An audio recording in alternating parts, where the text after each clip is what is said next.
Hello everyone, I'm Aaron Blake. Bitcoin fell sharply late Thursday, sliding toward the $81,000 level, just as betting markets suddenly began pricing in Kevin Warsh as a leading contender to become the next chair of the U.S. Federal Reserve. The timing was not lost on markets. This move came as uncertainty intensified around who will replace Jerome Powell when his term ends in May, and it matters right now because investors are reacting not to a confirmed decision, but to the perceived direction of U.S. monetary policy and what that could mean for risk assets like Bitcoin. Before we go further, subscribe right now, because what you're about to hear explains a shift most people still haven't noticed. Let me walk you through what happened and why markets are responding the way they are. On Thursday, President Donald Trump said he will announce his pick for the next Federal Reserve chair after Jerome Powell's term ends in May. That statement alone immediately put the focus back on potential candidates and their policy records. While nothing has been confirmed, reports indicate that the Trump administration is preparing to nominate Kevin Warsh, who previously served on the Federal Reserve Board of Governors from 2006 to 2011. As those reports circulated, betting markets began to reflect a sharp increase in the perceived odds that Warsh could be selected. Almost simultaneously, Bitcoin prices moved lower. Late Thursday, Bitcoin fell deeper, trading near $81,000 lows after previously hovering above $82,000. At one point, Bitcoin was quoted around $82,758.26 before the sell-off accelerated. This development comes as traders and analysts reassessed how a potential Warsh appointment could influence monetary policy and liquidity conditions. Although Warsh has occasionally expressed positive remarks about cryptocurrencies in the past, market participants are focusing more closely on his broader policy stance and historical record. According to Marcus Thielen, founder of 10x Research, markets generally view a resurgence of Warsh's influence as bearish for Bitcoin. Thielen explained that Warsh's emphasis on monetary discipline, higher real interest rates, and reduced liquidity frames crypto not as a hedge against monetary debasement, but as a speculative excess that tends to fade when easy money is withdrawn. Let me explain what this means. Higher real interest rates refer to the actual cost of borrowing after inflation is taken into account. It is, in simple terms, the true interest rate that impacts households, businesses, and investors. When real rates are elevated, borrowing becomes more expensive in real terms. Historically, under such conditions, investors often scale back exposure to riskier assets. According to the explanation provided in the article, Bitcoin is typically included among those assets that face reduced demand when real rates are high. As Warsh's odds surged in betting markets, this interpretation gained traction. The concern is not centered on a single policy decision, but on the broader framework Warsh is associated with. His track record is now being closely scrutinized, and it is adding fuel to the current market reaction. To understand why, it's important to revisit Warsh's record during the global financial crisis, which lasted from December 2007 to June 2009. During that period, even as the global economy was under extreme stress, Warsh repeatedly cited concerns about inflation. This stance stood out because, at the time, many indicators pointed toward deflationary pressures rather than inflation.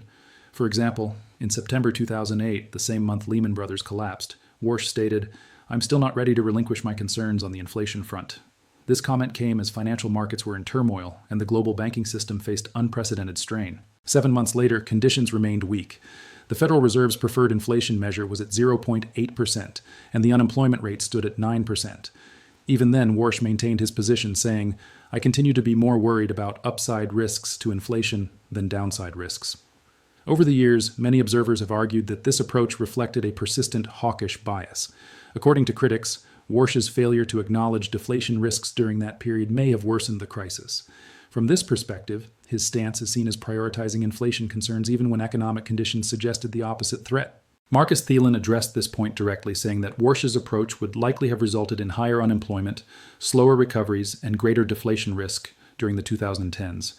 These remarks highlight why markets are now revisiting his historical record as his potential return to a position of influence becomes more plausible.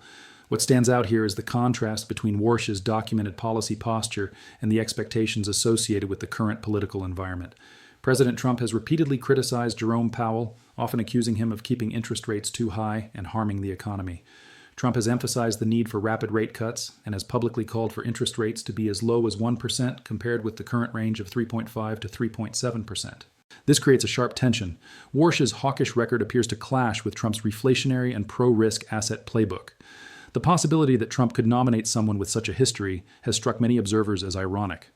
Because of this disconnect, several analysts and research firms have questioned whether Warsh would align with the president's stated objectives. Renaissance Macro Research addressed this concern in a post on X. stating that Kevin Warsh has been a monetary policy hawk his entire career, including during periods when labor markets deteriorated severely. The firm added that his apparent dovishness today stems from convenience, warning that the president risks being misled. Additional criticism has come from economists who have examined Warsh's past statements. Bloomberg's chief U.S. economist, Anna Wong, commented that she read Federal Open Market Committee transcripts during the global financial crisis and found Warsh's quotes alarming. These reactions underscore why markets are responding so quickly to the possibility of his appointment. The concern is not speculative enthusiasm or rumor alone, but a reassessment of how a shift in Federal Reserve leadership could alter the policy environment. At the same time, it is important to note an institutional reality emphasized in the article. Even if Warsh were to become Federal Reserve Chair, he would not have the authority to dictate interest rate policy on his own. Decisions are made collectively by the Board of Governors. This structure dilutes the influence of any single individual regardless of their personal views. Still, perception matters. Until a decision is confirmed, markets are reacting to expectations. The article notes that Warsh's hawkish history may continue to unsettle risk assets in the interim. This dynamic has also been associated with a strengthening U.S. dollar as investors gravitate toward assets perceived as safer under tighter monetary conditions. Here's what the data shows through market behavior described in the article. As Warsh's odds increased in betting markets, Bitcoin prices declined. Analysts linked that move to fears of higher real rates and reduced liquidity, rather than to any new development within the cryptocurrency space itself. This development comes at a moment when uncertainty around U.S. monetary policy is already elevated. Investors are watching not just economic data, but political signals that could shape the Federal Reserve's future direction. In that context, even unconfirmed reports can have immediate market consequences. Now let me place this in deeper context, using only what the article lays out. The significance of these events lies in how sensitive markets are to leadership changes at the Federal Reserve. Bitcoin's reaction illustrates how risk assets can respond sharply to perceived shifts in monetary philosophy. Warsh's history of prioritizing inflation risks, even during periods of economic weakness, has become a focal point. The explanation of real interest rates provided in the article is central here. When real rates rise, the cost of capital increases in real terms. Investors, according to the article, typically reduce exposure to assets viewed as speculative. Bitcoin, in this framing, is vulnerable when liquidity tightens. The article also emphasizes the irony of the situation. Trump's public stance favors lower rates and aggressive easing.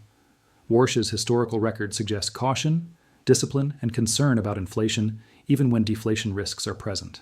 This mismatch is why several observers believe Warsh may be an ill-suited choice if the goal is to pursue a reflationary agenda.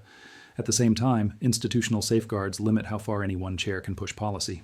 Collective voting within the Federal Reserve acts as a counterbalance. This point tempers the reaction but does not eliminate uncertainty. Until a nomination is officially announced, markets remain in a holding pattern. Betting markets, analyst commentary, and price movements reflect probability, not certainty. Yet as the article makes clear, probability alone can move markets. As we approach the conclusion, let's summarize what is confirmed. President Trump has said he will announce his pick for the next Federal Reserve Chair after Jerome Powell's term ends in May. Reports suggest Kevin Warsh is being considered. As his odds rose in betting markets, Bitcoin fell toward $81,000. Analysts cited Warsh's hawkish history, his emphasis on higher real rates, and concerns about reduced liquidity as reasons markets view him as bearish for Bitcoin. Critics have revisited his record during the global financial crisis, pointing to repeated warnings about inflation even as deflation risks mounted. Observers argue this approach could have led to worse economic outcomes. The contrast between that record and Trump's push for lower rates has fueled debate and uncertainty. While the Federal Reserve's collective decision-making limits the power of any single chair, Warsh's potential nomination has already had an impact on market sentiment. Until a final decision is made, that history may continue to influence risk assets and the dollar. Thanks for watching. Subscribe, share this video, and stay alert, because what's happening right now matters more than most people realize.